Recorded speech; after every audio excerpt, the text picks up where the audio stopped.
दाखल गुन्ह्यातील अटक टाळण्यासाठी लासलगाव येथील पोलीस कर्मचारी 5,000ची लाच घेताना लाचलुचपत पथकाच्या जाळ्यात अडकल्याने लासलगाव पोलीस प्रशासनाचे धाबे दणाणले आहेत।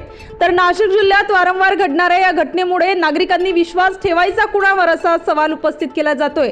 लासलगाव पोलीस ठाण्यात दाखल गुन्ह्यात अटक न करता न्यायालयात पाठवून मदत करण्यासाठी 5,000 रुपयांची लाच स्वीकारल्याप्रकरणी लासलगाव पोलीस ठाण्यात दाखल गुन्ह्यात अटक न करता न्यायालयात पाठवून मदत करण्यासाठी 5,000 रुपयांची लाच स्वीकारल्याप्रकरणी लासलगाव पोलीस ठाण्यातील पोलीस नाईक कैलास सदाशिव बिडगर यांना लाचलुचपत खात्याने रंगेहात पकडले आहे।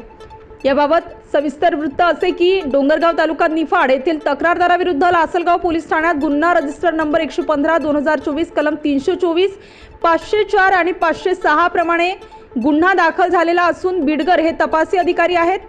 सदर गुन्ह्यात तक्रारदारास अटक न करता न्यायालयात पाठवून मदत करण्यासाठी बिडगर यांनी तक्रारदाराकडे 10,000 रुपये लाचेची मागणी करून तडजोडी अंती 5,000 रुपये पंचासमक्ष स्वीकारले, म्हणून त्यांच्या विरोधात लासलगाव पोलीस ठाण्यात गुन्हा दाखल करण्यात आला आहे।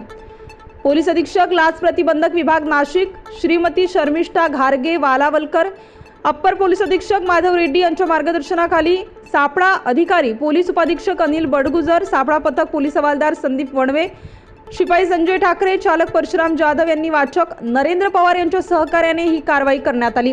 स्टार न्यूज साठी मोहसिन पठाण, नाशिक।